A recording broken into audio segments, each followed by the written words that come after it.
Episode 72. Why does Minfilia have these windows in her skirt? The only answer I can think of is to be looked through. What did your mother Philomene teach you, young lady?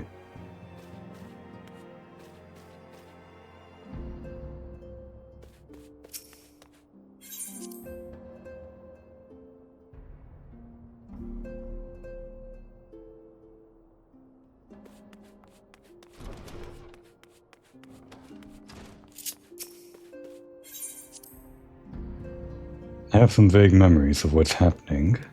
The same can be said about everything that I'm going through, obviously, but a specific set of events, I think it's marking pretty close to the end of the patch 2.1 quests. It actually gets somewhat difficult to keep track of where patch quests begin for one part and begin for the other, or begin and end for one and the other. What I'm saying is that they all blend together. I think they get better at demarking when one ends at later points in time. But I think for these ones, maybe it's not so easy. Or maybe it is easy and I'm just remembering wrong.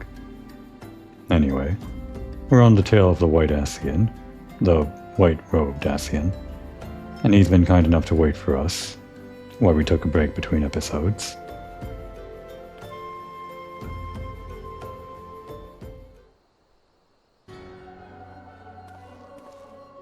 I am told that you are the Warrior of Light, but I would know for myself. I shall walk north, and you may choose to follow. Know, however, that you will be waylaid if you do. You may even perish. Should you survive, we shall speak anon.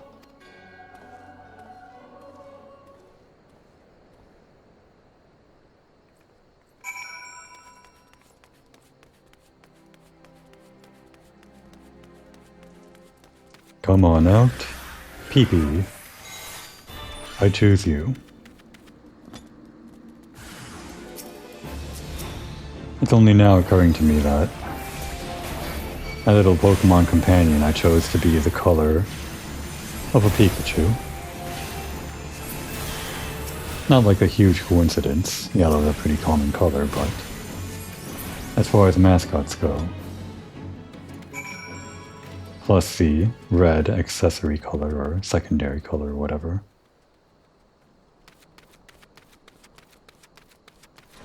And I named it Pee-pee, which kind of sounds like the beginning of Pikachu, I guess.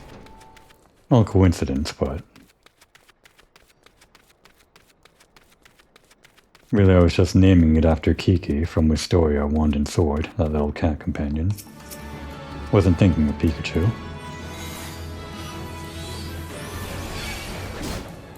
Did the white-robed Ascian just summon these from the void or something? I can only assume so. That seems like something in the Ascian's playbook.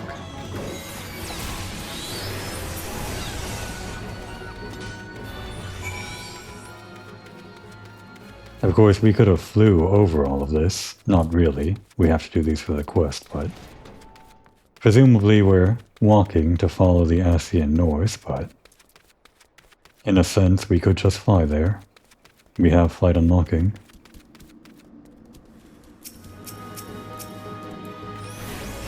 It's just like one of those moments made to make you look back at how far you've come. We fought a bunch of gargoyles kind of like this throughout the main story, haven't we? Although, maybe I'm only thinking of one event back in the old introductory quest line.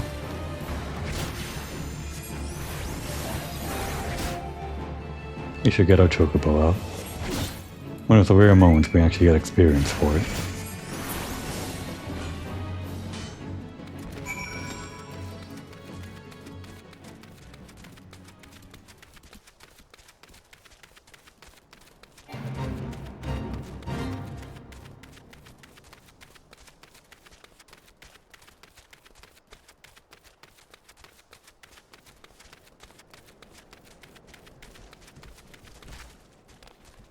Looks like we have at least one more fight.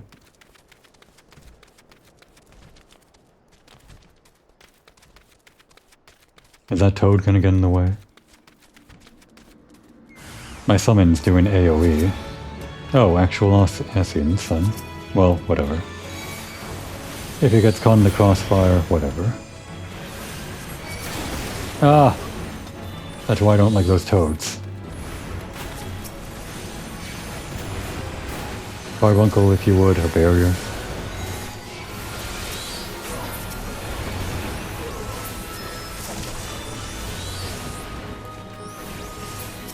Can't see shit.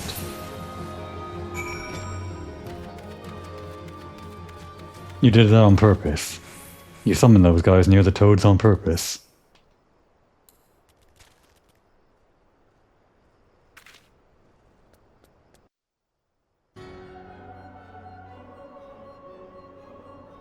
Remarkable. Truly remarkable. I thank you for granting me this indulgence. None save she who bested La Habrea could endure such an examination. Have the laws of man grown so twisted in my absence that it is now permitted to lay hands upon an emissary? You bore witness to my audience with the antecedent, did you not? Then you know I acted only in self-defense. I realize the same cannot be said of La Habrea. Even amongst his brethren, he is considered unique. Nevertheless, I cannot wholly condemn his misdeeds, for through them we discovered you, one so strong in the gift that she could cast us out. Your mother favors you still, that much is plain, but surely you must feel it. Her influence wanes, and her strength shall soon be spent. These lands, these people, this world, all shall soon change. He was right. The weather changed. Spooky. As it was, so it shall be again. As it should always have been. Doubt my claims and question my motives if you will. Only believe me when I say this.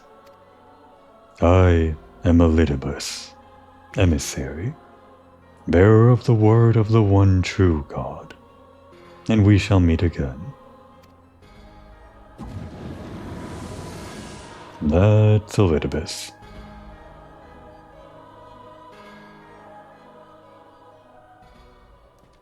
Ah, no bit of lag, I guess.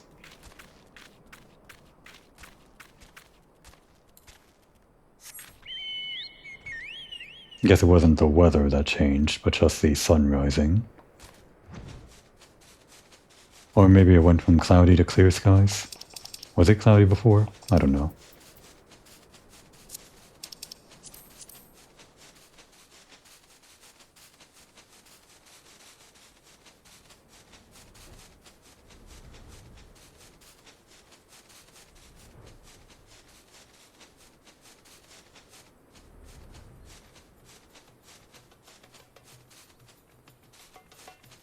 Still thinking about how they changed this place. All I really noticed was the grass here. Changed from 7.0, having flat squares of grass, neatly trimmed, to 7.1, the current patch, with grass sprouting out of each of these squares. Like literally sprouting out like weeds. I'm pretty sure that's not the only change here in Vesper Bay, but I wouldn't be able to tell you what else changed. Perhaps numerous things that are just subtle to the eye. In any case, if I just look at it right now, it looks good. It just looks like a good place, as far as Final Fantasy standards go. Of course, there are better looking places, but maybe I'm just feeling nostalgic. We are about to leave after all. This was kind of my chance to, on my second character here, re-experience all of the Vesper Bay stuff, which is why I did all of the side quests that all of the NPC scions that hang around the Waking Sands give you. Cleared them all out except for Urianger, who's going to stay behind anyway, even if everyone else moves. Although I guess the NPCs that gave the quests are obligated by contract to stay here with Urianger as well. So at least he won't be lonely.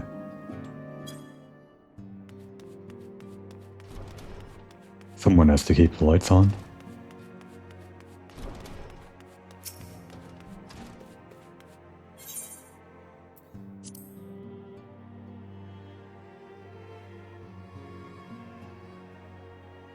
We got a name, Enfilia. Thank the gods you've returned, Komori. After you left, I began to worry that I might have sent you to your doom. I take it our visitor proved elusive? Beg pardon? He was waiting for you. What did you do? What did he say? As it was, so it shall be again. Of when does he speak? And of what exactly? The words of this Elidibus portend much but reveal nothing, save perhaps a measure of disdain for La Habrea. I had hoped for answers, but it seems I shall have to be content with a wealth of additional questions. Why? Why are you giving me blood, Minfilia?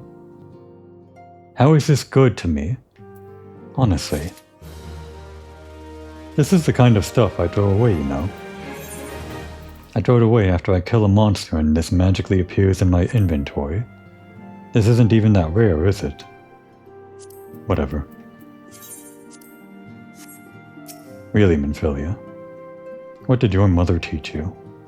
This is not how you say thank you.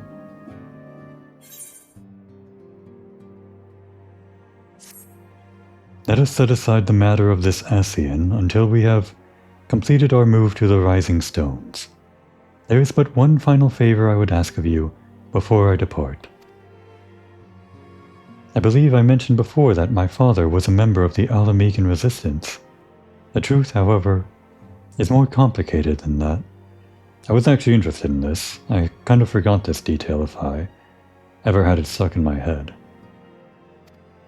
As far as the Empire knew, he was their spy.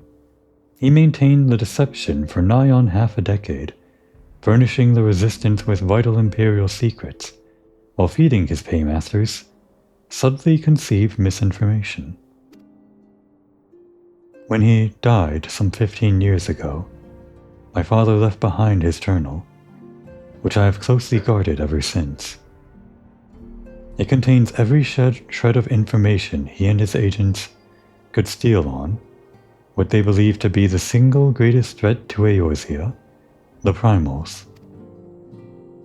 Its wisdom has guided me through the years, though there is much within I still do not understand. It is my hope that Urianger will fare better. Tell him to treat it with care. It is all I have left of my father. Please, before I reconsider, give my father's journal to Urianger.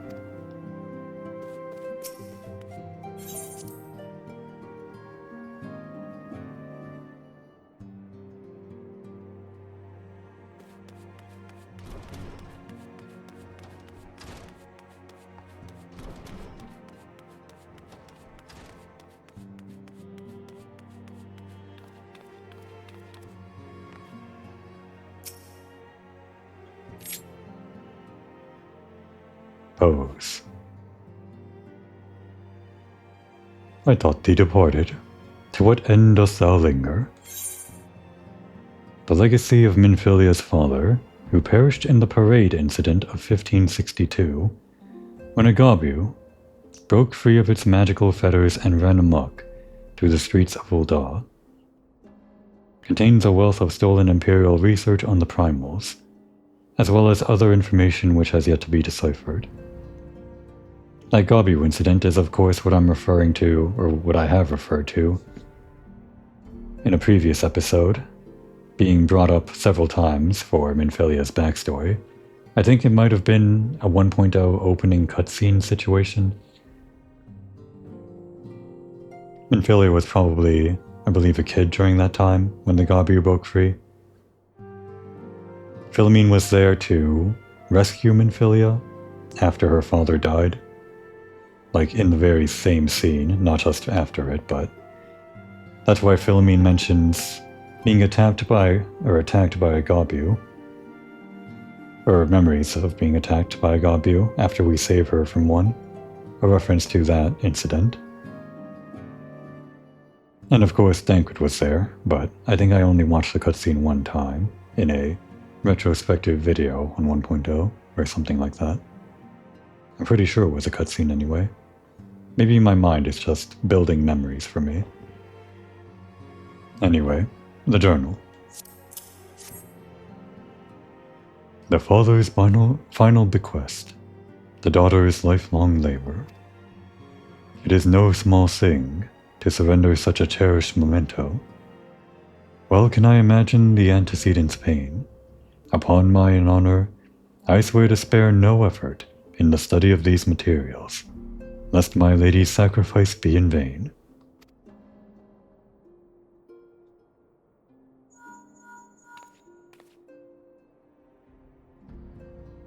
Komoy, this is Minfilia. Forgive me, but I could wait no longer. I have departed for the Rising Stones. If you have yet to... Once you have given the journal to Uriander, I bid you come to the Seventh Heaven in Revenant's Toll. Tatar will be there to show you inside our new headquarters.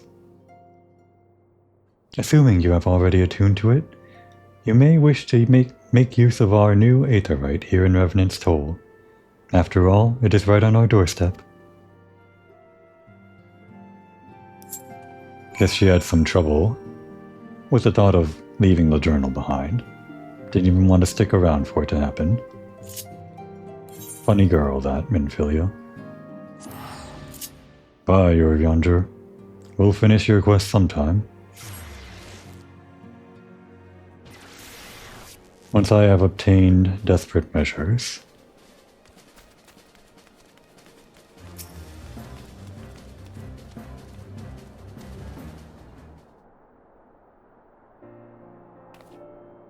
Oh, Komoy, you're here. Good, good. We were all wondering when you'd show up. As I was just telling Yorvis, restive. I haven't heard that word before. Your restive receptionist here. I'm pleased to inform you that all the documents have been prepared and all signatures signed. The Rising Stones is officially yours. Splendid. From this day forward, I will spare no effort in seeing that it is as welcoming and comfortable a home for us as the Waking Sands ever was. That said, this is all somewhat intimidating, is it not? So many unfamiliar places and unfamiliar faces. Take that odd-looking fellow over there, for example. He's been eyeing us most suspiciously ever since we arrived. I cannot help but wonder if we are truly safe here.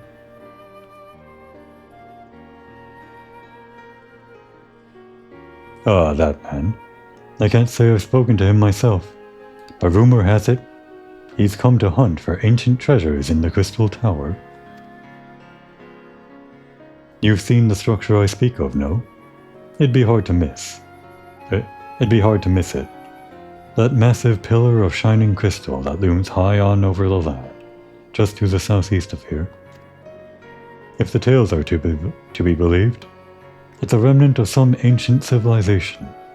The details remain a mystery, but that's no doubt why it's drawn adventurers and scholars from all over, looking to unearth its secrets. That man over there is no exception, and if my instincts are true, he knows more than most. If you're curious about the tower yourself, you could do worse than to talk to him and see what he knows. Why, if I weren't otherwise occupied by my duties here, I'd have half a mind to join you. I mean, just look at it. I can scarce begin to imagine what wonders lie inside. Why, that's wonderful to hear. Rest assured that this receptionist will work just as hard to see that our efforts do not skip a beat, despite the relocation.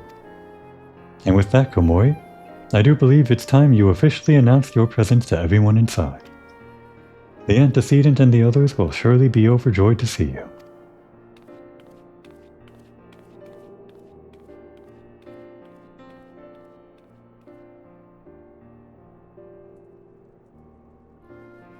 The Crystal Tower quest series is now available from the Outlandish Man.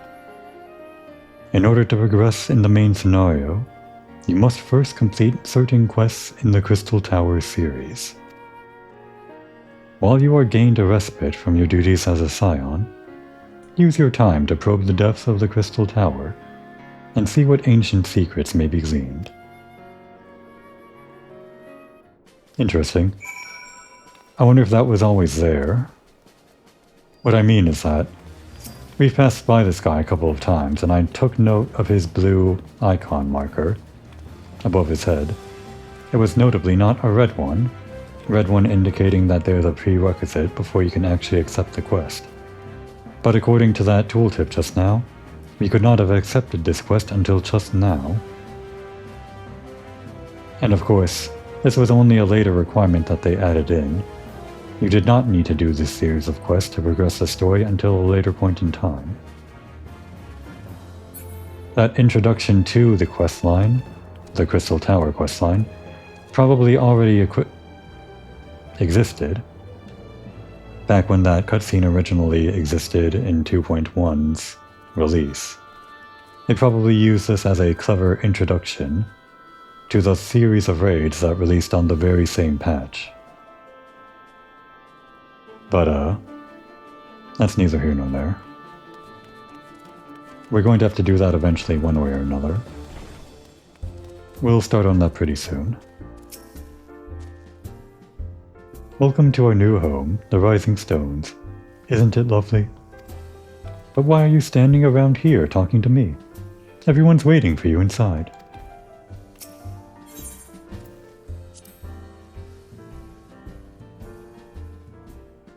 And here we are, the Rising Stones.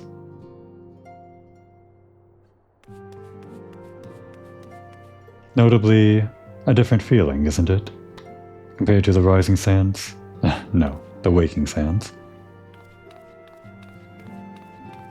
Most notably, it feels more welcoming to me anyway.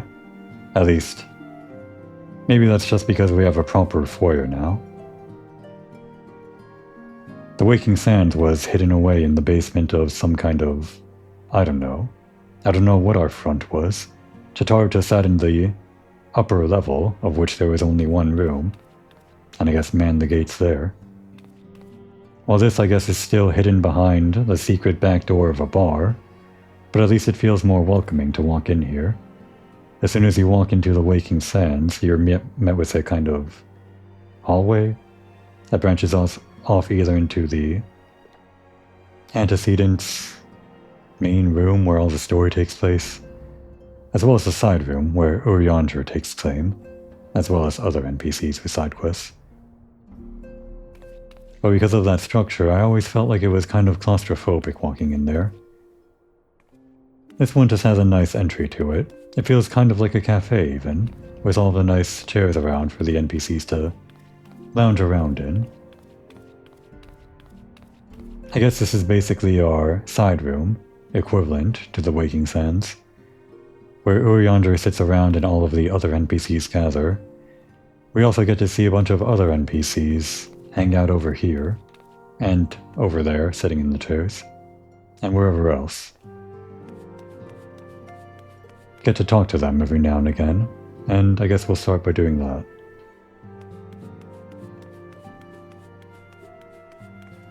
Coltonet. Was he... I'm sorry to say. I don't remember. Was he already part of the Scions when we were in the Waking Sands? I'm going to say no. He's new here. If Komori forgot, I'm blaming her. I did not realize the Scions had moved until I arrived in Vesper Bay. Thankful Urianger was kind enough to direct me here. I know I've only just joined, but if there is anything I can do to help, please let me know. Okay, I was going to say based on his first line that we already met him, but I think this is actually our first time meeting him, based on the second line. Tancred.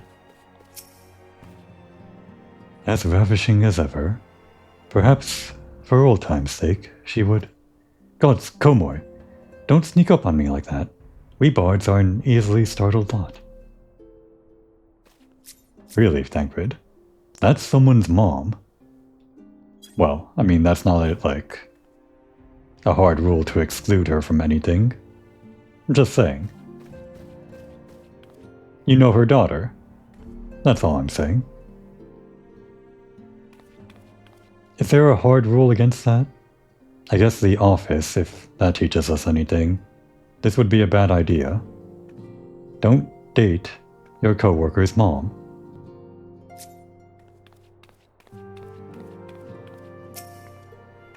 Oh, you wish to help? That's very kind of you, but I can manage on my own. Besides, you should be out having grand adventures, not withering away here with me. Her age, by the way. It's kind of hard to conceptualize for me. I think she was pretty young in 1.0, which was, of course, only 5 years ago, so she'd still be pretty young. And even though she's Minfilia's mom, that doesn't really mean too much based on Minfilia's age, because she was, of course, her adoptive mom after the accident 5 years ago. For all we know, Philomene could have been a young lass of even 20 years old, or even younger. I don't really know what's considered adulthood in Nolda. Well, it's probably in a wiki somewhere. The glasses make her look pretty old, plus the white hair. But that's probably just like a trick of psychology. Tancred also has white hair and he doesn't look old, so maybe they're actually around the same age. Alright, I was too harsh on you, Tancred. Don't you nod at me.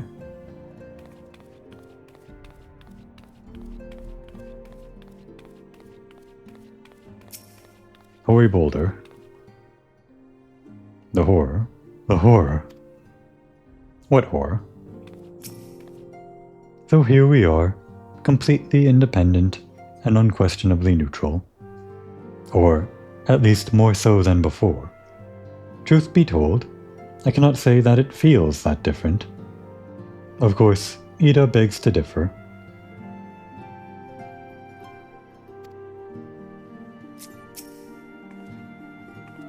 I love the smell of victory in the morning. It smells like sweat. No, un toy sauce. No, victory. Yeah, victory. Ah, a squat competition. Sorry, Hoary Boulder, but this is Ida's main job. While we're out fighting primals, she's doing squats. You'll never beat her.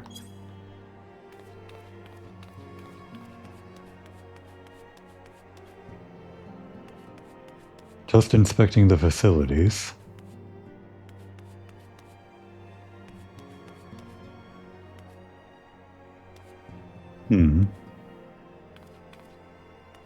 The map says I can go back here. Yes. This will be my secret room. I don't know if there are extra bedding places in the Rising Stones. I only assume that there were places to sleep in the Waking Sands, but over here I don't see any such doors leading to extra locations. Actually, that door probably has some beds behind it. But if it's locked off to us, then I'm going to say Komoy is going to squat in this little nook right here, between missions and episodes and whatnot. She'll set up a sleeping bag.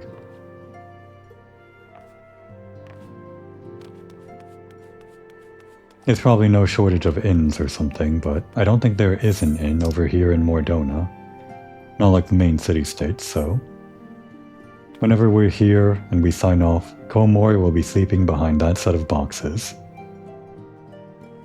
Nobody says that she can't, but she doesn't know that. She thinks she's doing it secretively. As you can see, our Charlian allies have furnished us with a wealth of new tomes. 'Twould be prudent for you to broaden your knowledge as well. Calling us stupid, huh? She does know us well. Is it not wonderful, Komori? Nary a single presumptuous merchant has darkened our door.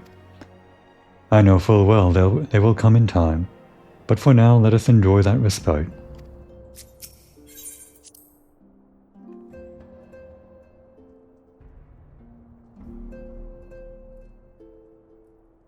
And you've moved Kane. Ah, the Adventurers Guild guy. Looks like just like Minfilia's room last time, she has a secret door into her very special room that only she's allowed into. I don't think I've ever been behind this door, nor the one in the Waking Sands. Can only assume it holds all of her secret undergarments. Except, Minfilia's undergarments aren't that secret, are they?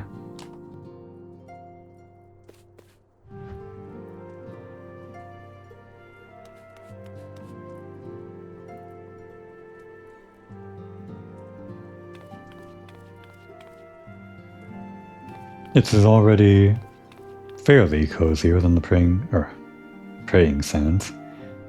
The Waking Sands. The color of the stone, maybe not agreeable to some, maybe they prefer the sandstone, that soft orange. But the combination of the gray with the furnishing is more appealing to me. Plus the lighting.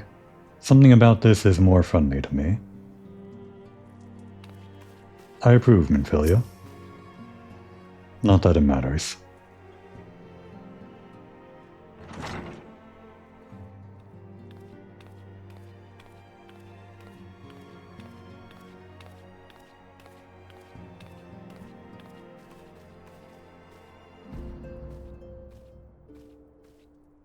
Well, it certainly is spacious.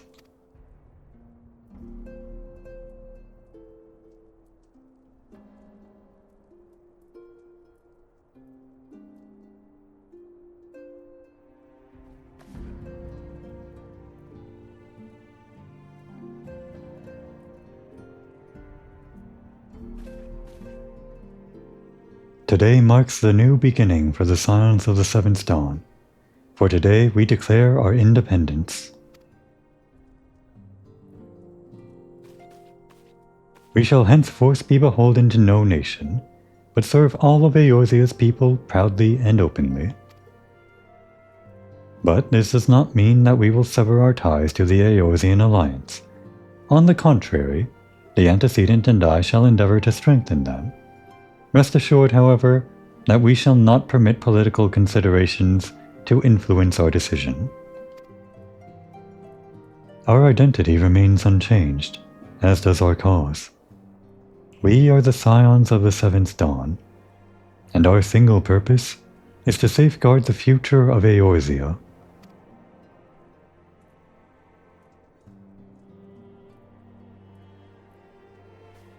For Eorzea.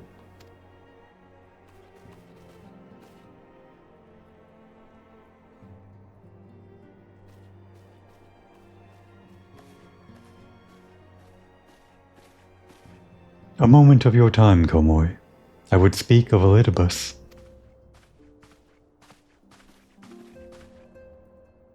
Pardon the intrusion, my lady, but the matter which bringeth me will admit no delay.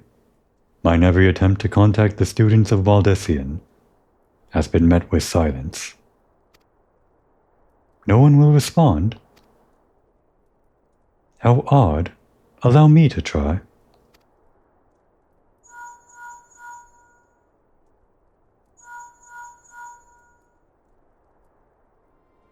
No response. Surely they would not ignore us. They have never yet, my lady. I fear we must assume the worst.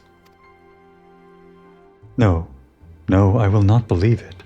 An outpost, perhaps, but not their headquarters. Their wards are beyond circumvention. Had they come under attack, they would most certainly have raised the alarm. None could penetrate their sanctum unnoticed. But for those who lack the gift and the knowledge both, oh no. Contact their agents in the field at once. If aught has befallen the students of Baldessian, they may know of it. Though the thought of it pains me, until such a time as we have the evidence to the contrary, we can but assume the worst. Accordingly, we must needs seek another source of information on Elidibus. 'Tis possible that others in the homeland are possessed of such knowledge. Be fairly warned, however, they are unlike to yield it unconditionally. Do what we must. You must. Yet another unforeseen and unwelcome development. What could be next, I wonder? A visit from a crimson-clad Asiana, perhaps? Or Ochre? Or Puce? And which of our allies will then fall silent? For a time I thought we had gained the upper hand.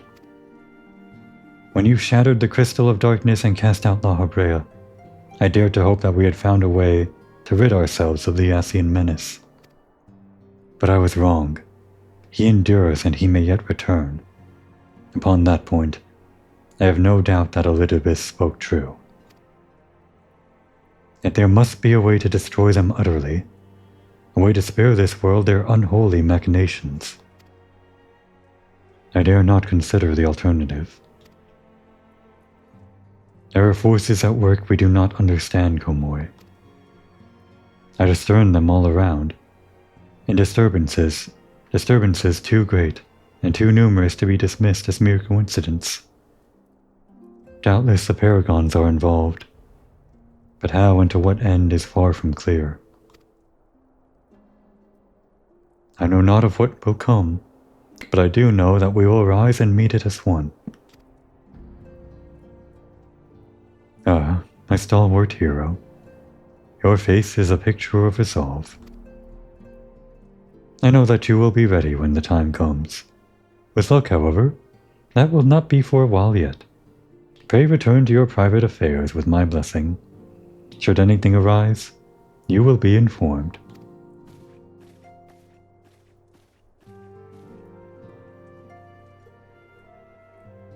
Cryle, where are you?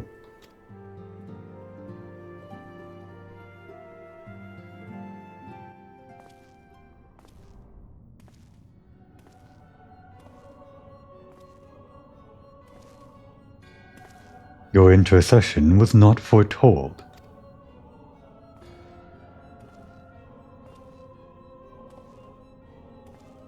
You object? We question. Our plans are in motion, your intentions unclear. They survived the Seventh Ardor, and are stronger now in the Grift. Does that not intrigue you?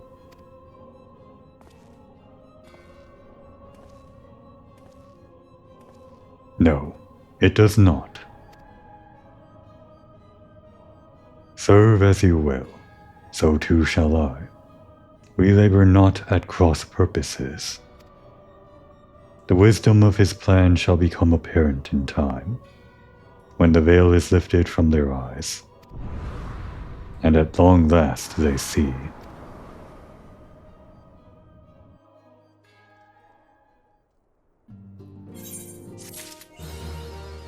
And that is the end of the 7.1 quests. Playing on my main character, I don't think I would have realized that that was the end of... Oh, no. Not 7.1. That's the current expansion. That's the end of the 2.1 quests. Yes, back when I played on my main character on this the first time, I don't think I would have realized that this would have been the end of 2.1 and the beginning of 2.2, excepting this here. Of course, that cutscene was a nice cap-off to it, but sometimes it's hard to tell, I guess.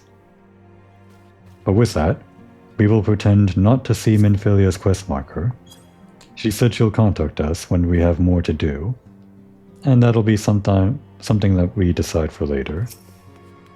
Some later point in time when we're done with all of the 2.1 dungeons and, yes, the raid. the raid pointed out to us over at the entrance to the Rising Stones. But I don't think I'll get into that immediately.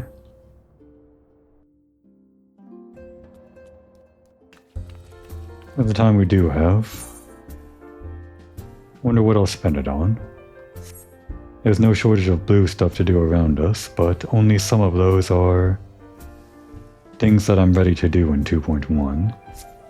This I know isn't a quest, so let's get it out of the way.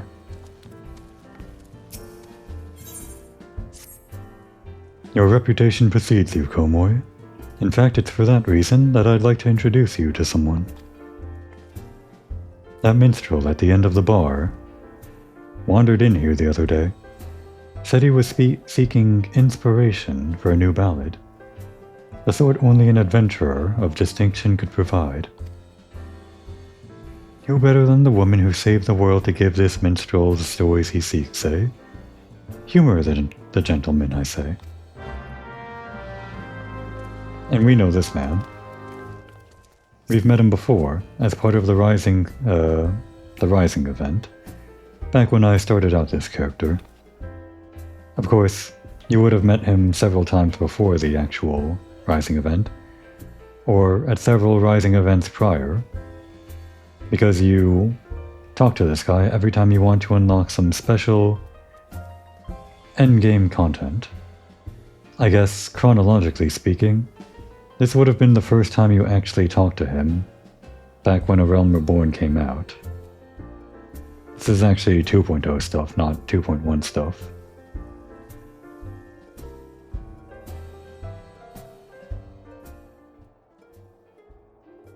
Dawn may banish even the darkest night, yet ever shall primal desires burn.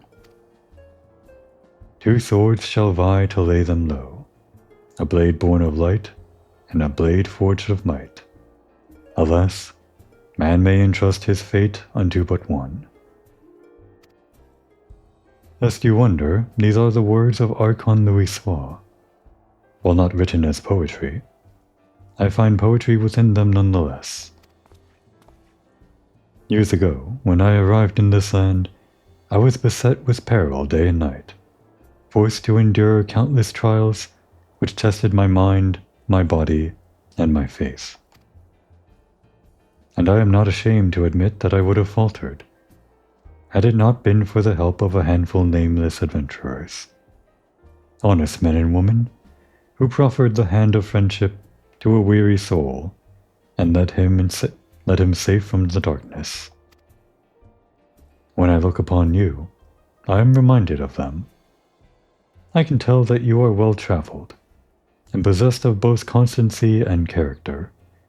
You are a woman of the adventuring profession, yes? I seek a valiant hero whose deeds might serve as inspiration, and I have reason to believe I have found her. After all, was it not you who faced Gaius van Baelzar and his elegant weapon? You must tell me everything that happened. Omit nary a single detail, I beg you. You remember us, don't you? You met us during the Rising. I guess we weren't storied enough back then for you to remember us. Well, he'll remember us now. Truly a tale worthy of legend, and so eerily it matches the writings of Archon Louisoix. Two swords shall vie to lay them low, a blade born of light, and a blade forged of might. Alas, man may entrust his fate unto but one.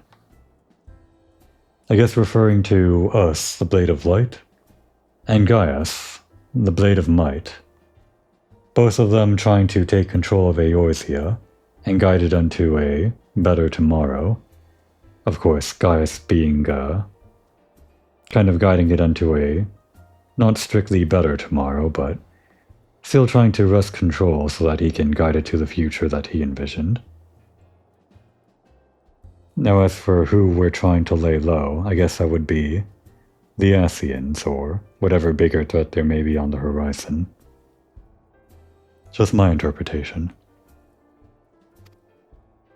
The Black Wolf was a conqueror who aspired to rule through might. and the weapon was key to his ambitions. Yet in the end, the people of Eorzea entrusted their fates to a brilliant blade, the Warrior of Light. A rather fitting moniker, in my humble opinion. Thank you. At last, I have found the inspiration I sought. A battle to decide the fate of the realm. The words, the notes, I feel them coming together. Your tale, Komori Moriko. Your song. From an era long forgotten, a blade of midnight drawn. From a distant land uncharted, a warrior who bears the dawn.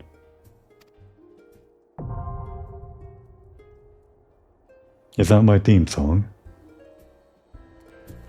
Not sure if I'm a huge fan. Oh.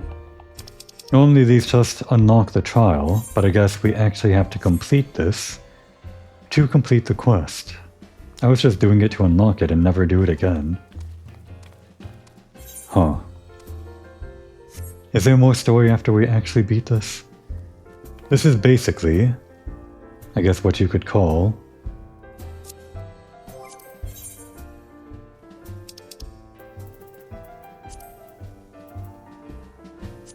the hard version of Ultima Weapon.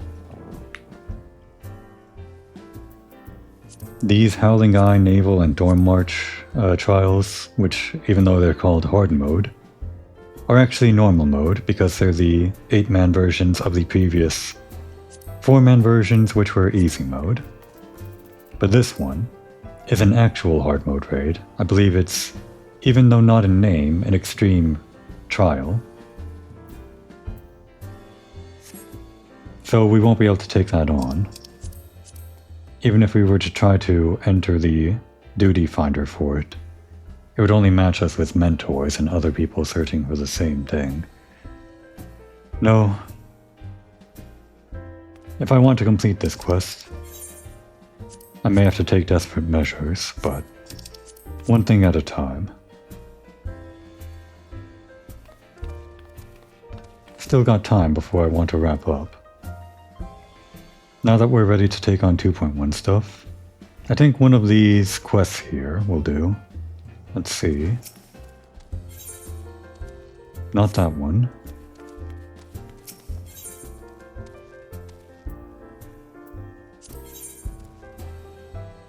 Yes, that is a 2.1 quest.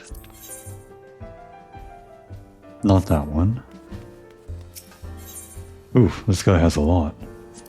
This is kind of the hub now, isn't it? Based on the name, I don't think any of these were 2.1.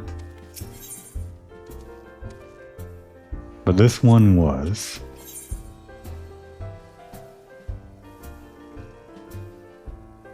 Let's do this one. I've seen more and more visitors to this godforsaken place lately. Most of them battle-hardened types seeking a worthy test of their mettle. I trust that I might count you among them. Look, you didn't hear this from me. The wards has it that Copperbell mines are looking not unlike the 8th hell in recent days. The stone torches would have us believe that they have matters under control, but a minor acquaintance of mine would beg to differ. He says the torches have proven far more adept at quelling rumors than hecatonkures. If you catch my drift. Why do I betray this knowledge to you? I fear for my friend's life and mine own. And mine own as well, should these hulking monstrosities break free to the surface.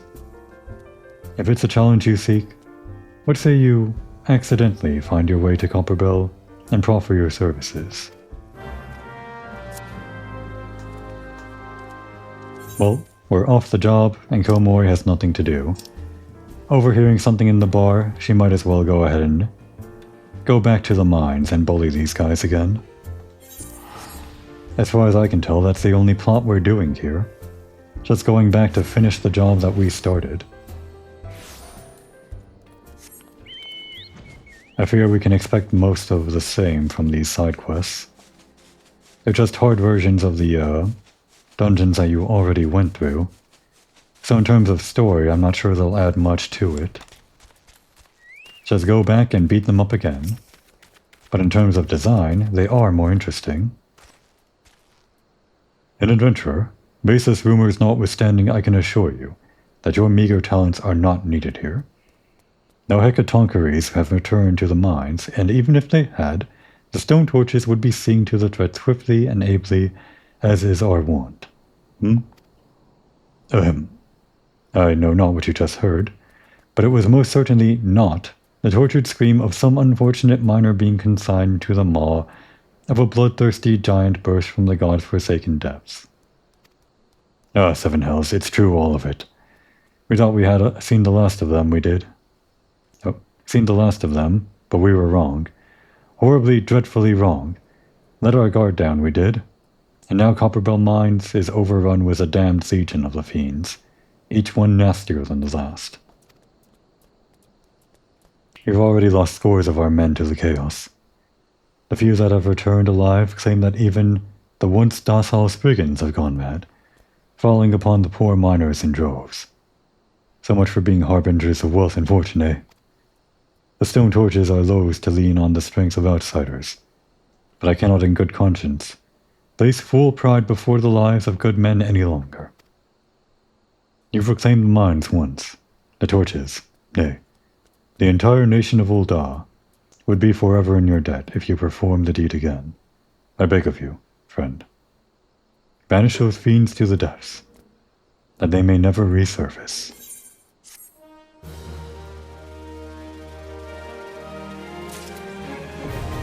And now we have hard mode.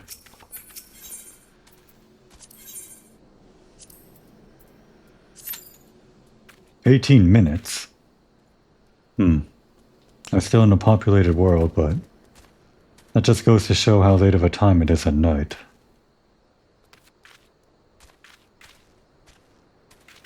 Well, it won't show up in the recording, but hopefully I can get in there quickly.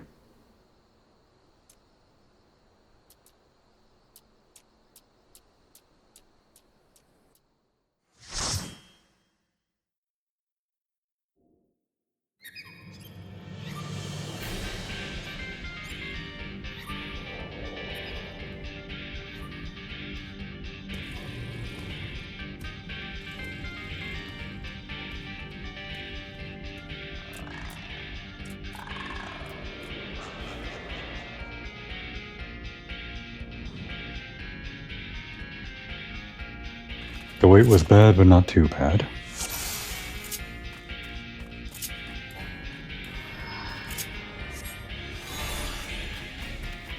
Actually, looking at the timer that I have on the current recording, I have less time to complete this dungeon than I thought. I thought there was at least 15 minutes left or something. Guess I'll just have to speedrun, see if we can complete this as short as possible.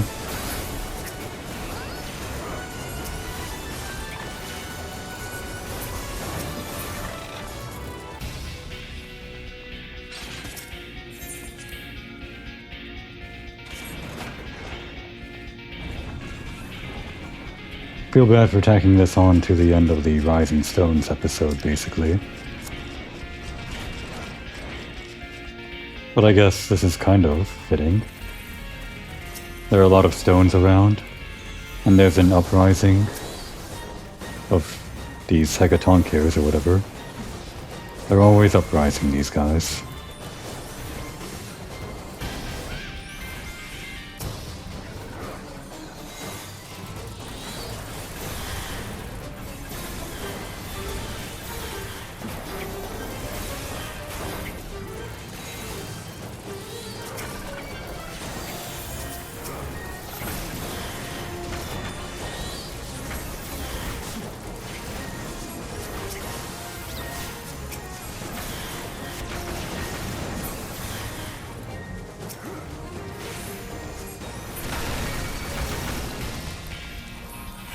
Yes, a bunch of Spriggans are throwing rocks at us. A constant source of damage. Funny design.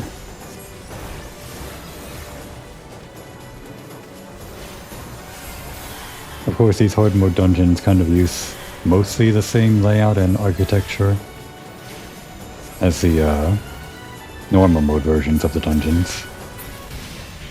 Which is, I guess, why they had the time to develop these. Normally developing a dungeon is probably a pretty heavy time sink, but something like this was probably acceptable. I think in current times you can only expect one dungeon per patch or something, whereas here they gave you 3. 1 new dungeon plus 2 hard mode dungeons.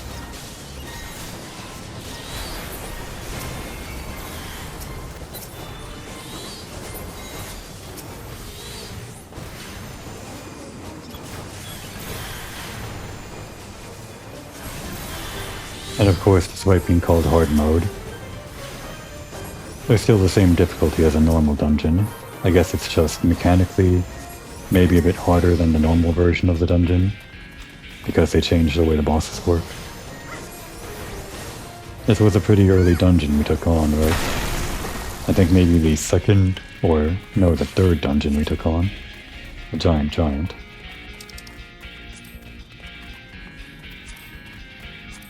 Minion. Little slime puddle. This is an interesting encounter.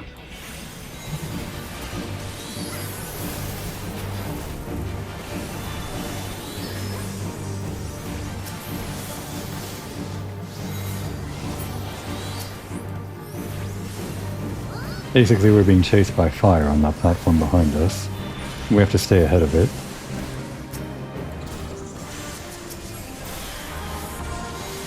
While also fighting this guy.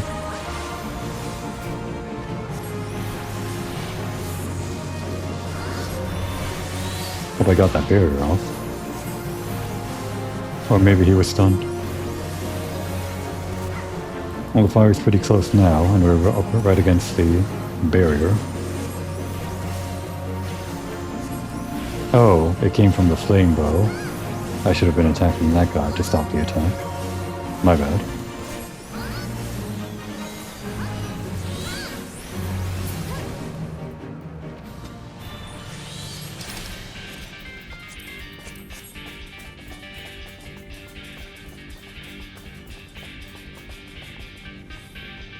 No elevator.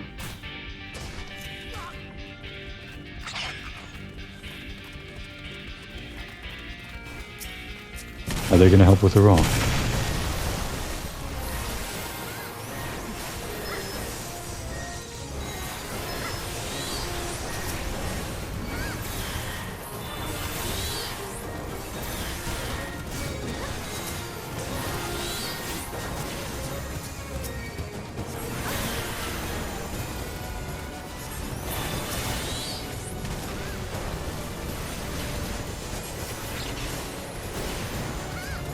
Quite a lot going on.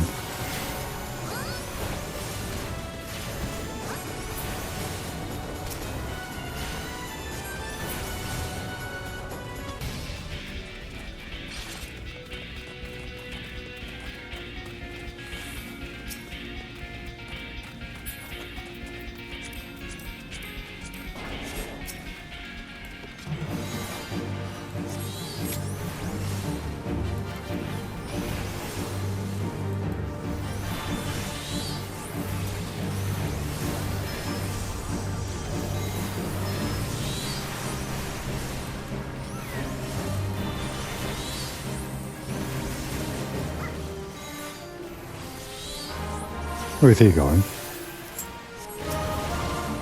Ouch. How'd that do so much damage?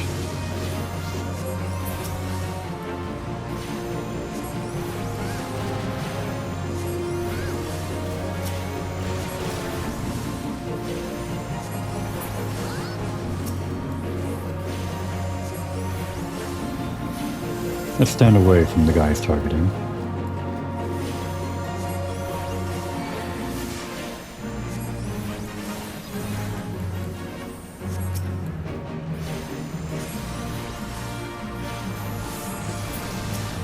I think there was a trick to this guy. Can't remember what it was though. Something with the kindling sprites. Oh, already got that guy. I was going to do the res, but the healer got it.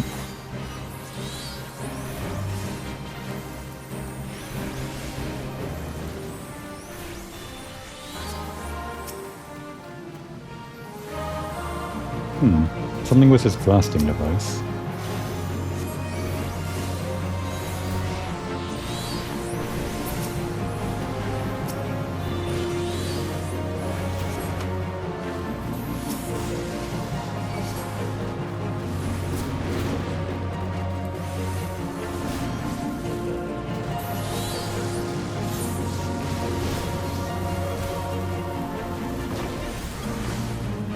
I think I got him. I died for it, but I got him.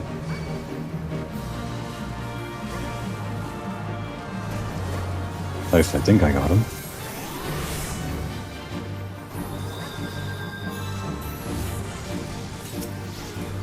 We should be doing more damage now, yes?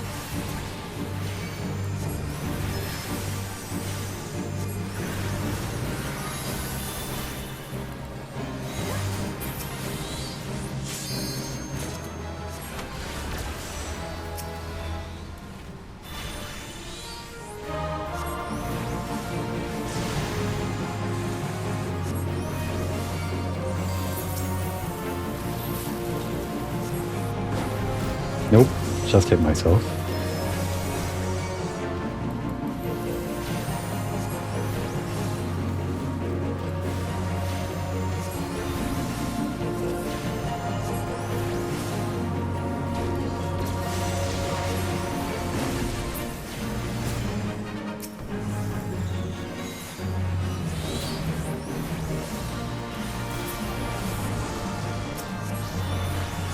Kill Biggie.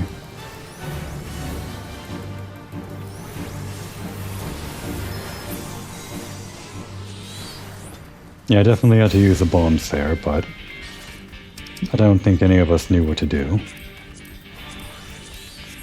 Should have been up to me to figure that one out. I have at least some memory of this.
Killed this guy's son? Is that what he's saying? We're monsters. You're a monster, Komori.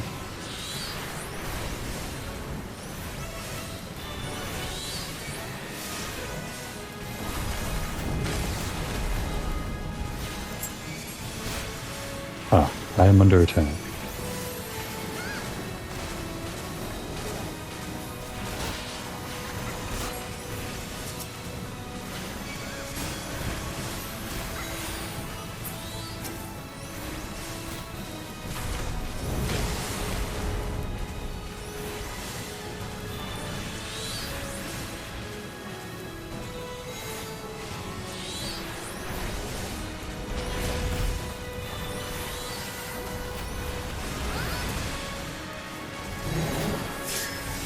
Oof. Something's going wrong here.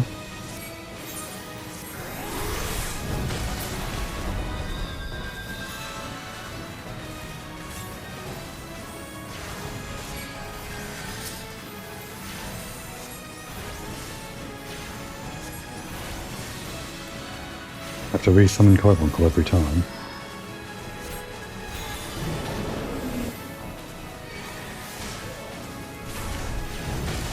It's probably my own fault. We're meant to use that, aren't we? Whatever that is.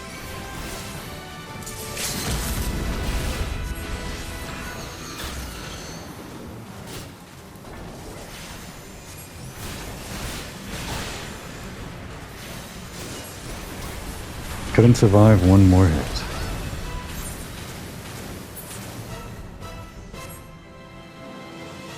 Well, I did call it hard mode. I didn't realize it would actually be this hard, mechanically.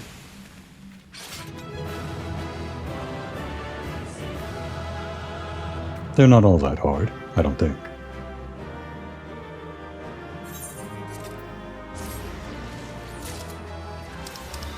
Ah, couldn't give a commendation.